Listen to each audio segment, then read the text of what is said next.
Kami dari kelompok 2. Tidak perlu basa-basi untuk memperkenalkan diri karena itu memakan durasi. Jadi, kita mulai saja.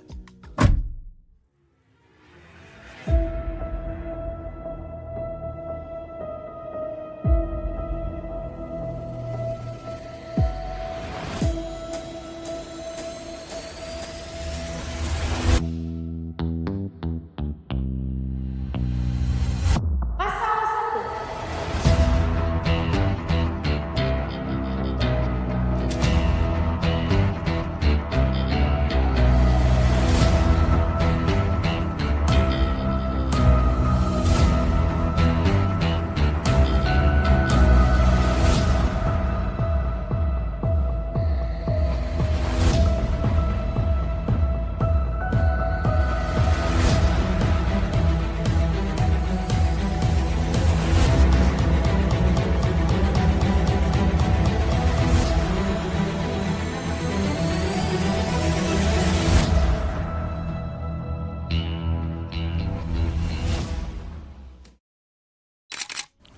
Jurnalistik.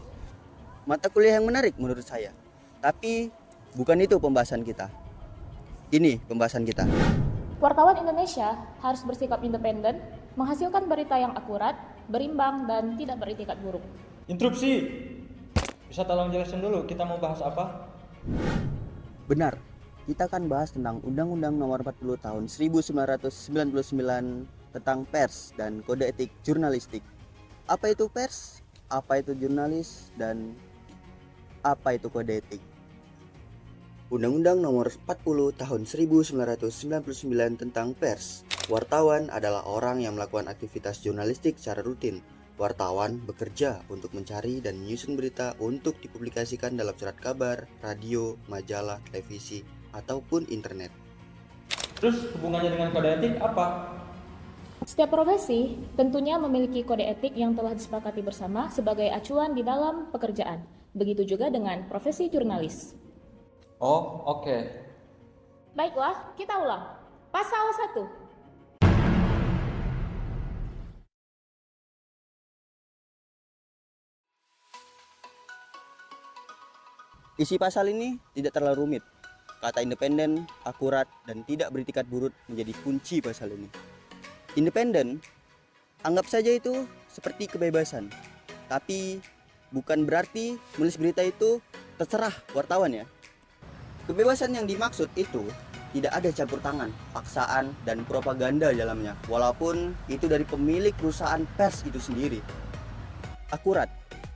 Tentu saja, jurnalis harus menulis berita yang tepat sasaran sesuai keadaan objektif ketika peristiwa terjadi. Yang terakhir, tidak ada niat secara sengaja dan semata-mata untuk menimbulkan kerugian pihak lain. Itu saja untuk pasal 1 ini.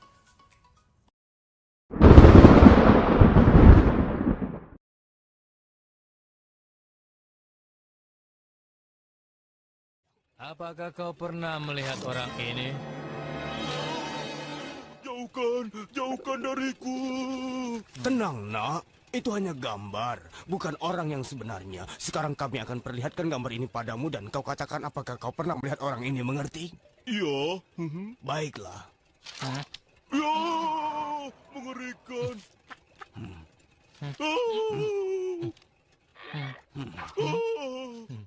Stop! Ingat, dalam kode etik pasal 2, wartawan harus bekerja secara profesional. Salah satunya termasuk menghormati pengalaman traumatik narasumber dalam penyajian gambar, foto, dan suara. Wartawan juga harus memperkenalkan dirinya kepada narasumber, serta tidak menanyakan hal-hal yang bersifat privasi. Bukan hanya itu, lebih profesional lagi, wartawan juga harus menulis berita jelas fakta dan sumbernya, serta tidak ada suap-menyuap di dalamnya. Dan kalian harus tahu apalagi yang dilarang. Yap, bukan hanya di dunia berita, tapi juga di dunia tulisan, yaitu plagiarisme. Harusnya udah ya gitu saja untuk penjelasan pasal 2. Untuk plagiarisme, seharusnya tidak perlu diperjelas. Yang penting, segala jenis tindakan plagiarisme dilarang dalam penulisan. Apalagi mengklaim berita yang ditulis orang lain. Wah, sudah fatal kali itu.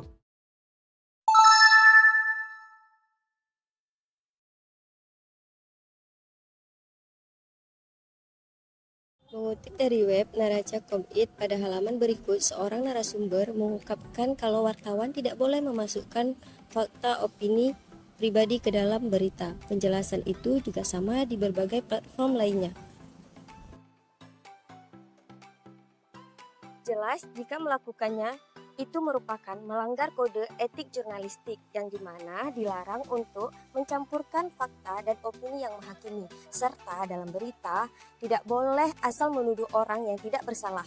Itulah diperlukan yang namanya check and read untuk memastikan berita tersebut sesuai kenyataan atau belum. Tidak hanya langsung menulis berita tersebut, karena siapa tahu kalau opini narasumber menyesatkan.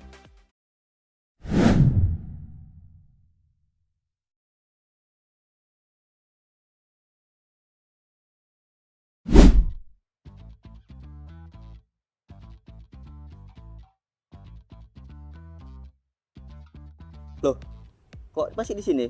Kan udah jelas di pasal itu Ebony bilang sadis, cabul, fitnah, berita bohong. Emang apalagi yang perlu diperjelas? Oh gini aja lah, kita kasih contoh. Dulu tuh kan ada isu yang dimana satu dunia gempar. Kalian masih ingat sama isu kiamat 2012? Nah, itu gimana menurut kalian? Itu berita bohong yang betul-betul menggemparkan satu dunia ya kan. Itulah kenapa jurnalis itu gak boleh gitu buat berita bohong, apalagi untuk fitnah gitu, sadis apalagi cabul. Siapa yang mau baca cerita cabul coba? Mungkin orang-orang yang gitulah.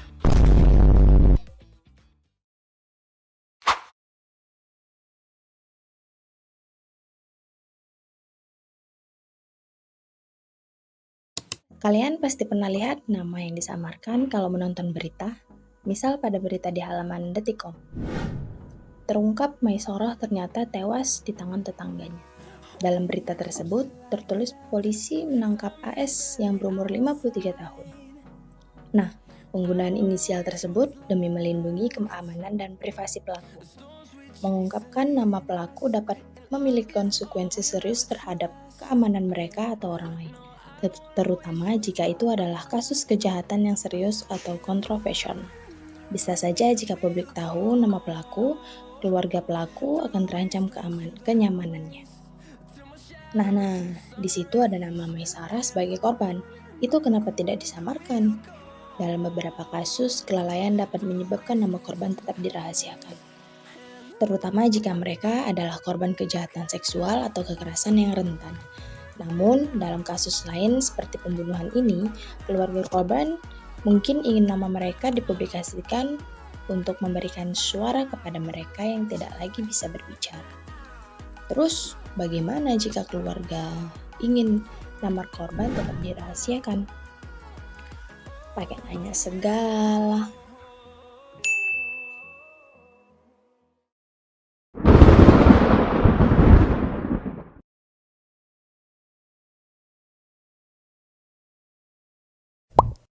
Emang ada wartawan yang manfaatin profesinya terus terima suap? Oh, banyak.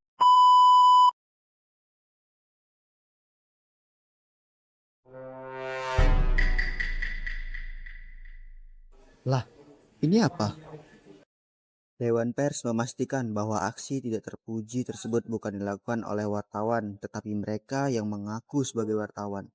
Oh, aman berarti aman.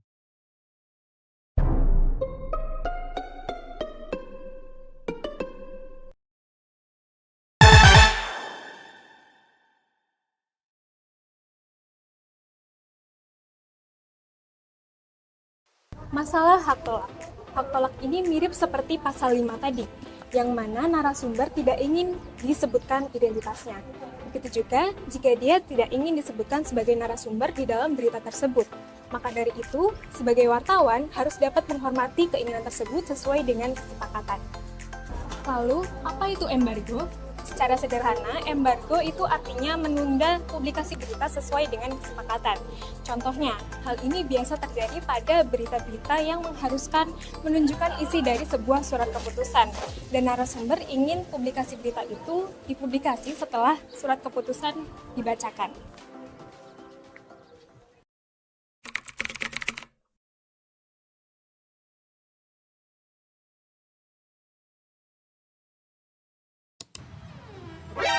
Dia orang kulit hitam.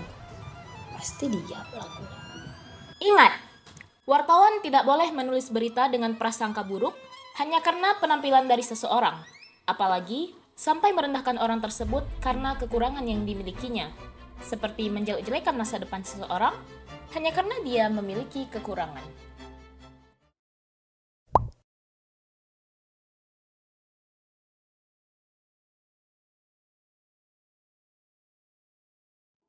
Pers harus sangat berhati-hati dalam pemuatan yang berhubungan dengan hak narasumber. Jika media terlanjur menyiarkan dan narasumber tidak menerima, maka bukan mustahil narasumber akan mengajukan hal ini ke ranah hukum. Emang hak narasumber apa aja? Apapun yang diinginkan narasumber dalam wawancara itu bisa menjadi hak narasumber. Misal, narasumber tidak ingin namanya diungkapkan, itu hak dia, dan wartawan harus menerimanya. Apalagi jika yang dipertanyakan adalah privasi narasumber. Wartawan harus berhati-hati dalam mengolah informasinya. Bagaimana jika penegak hukum yang meminta informasi tersebut? Kembali ke pasal 7. Wartawan Indonesia memiliki hak tolak untuk melindungi narasumber yang tidak ingin diketahui identitasnya.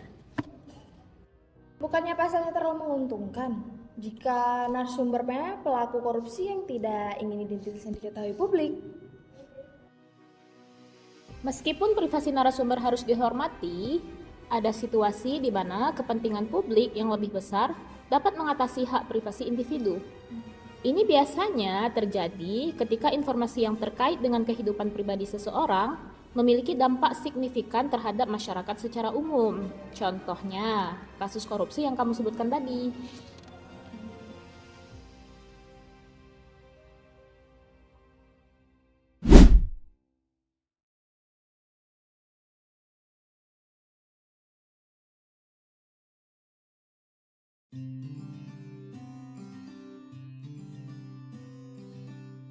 Mencabut, meralat, memperbaiki, dan meminta maaf.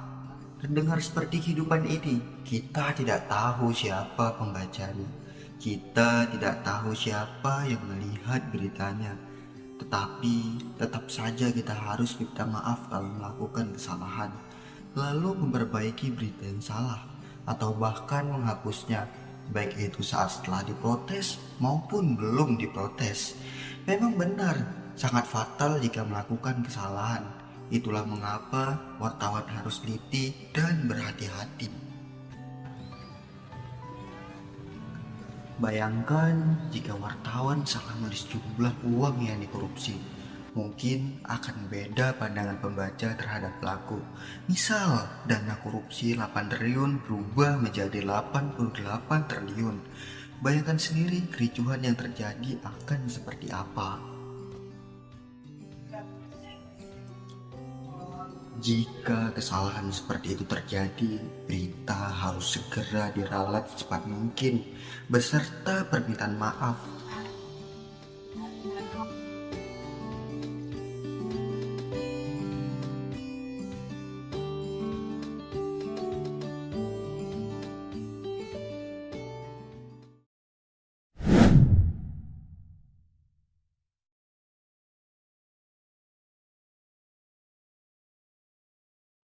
Lagi-lagi berbicara tentang hak. Hak jawab dan hak koreksi merupakan dua hal yang saling berhubungan menurut saya pada pasal ini. Setiap individu tentunya memiliki hak untuk memberikan tanggapan dan sanggahan dari informasi sebelumnya yang berupa fakta yang berkaitan dengan nama baiknya. Namun, hal itu harus diimbangi dengan hak koreksi. Hak koreksi sendiri merupakan hak setiap orang untuk membetulkan kekeliruan informasi yang diberitakan oleh pers, baik itu yang berkaitan tentang dirinya ataupun tentang orang lain. Terus, apa hubungannya dengan kedua hak ini? Wartawan harus menekankan pentingnya menanggapi hak jawab dan hak koreksi dengan tepat dan seimbang. Ini berarti respon dari wartawan ataupun media haruslah sesuai dengan sifat dan tingkat kepentingan dari hak jawab ataupun hak koreksi yang diajukan. Tanggapan haruslah adil, proporsional, dan sesuai dengan kebenaran yang objektif. Wartawan juga harus Terus, apa hubungannya dengan hak? Wartawan Indonesia selalu berita. Secara Tidak terlalu rumit. Kata independen, tidak beritikat buruh, dan pulang.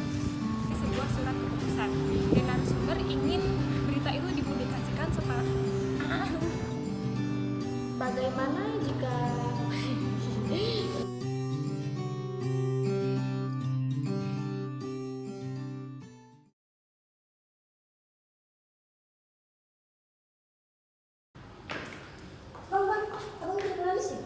Bukan, saya wartawan.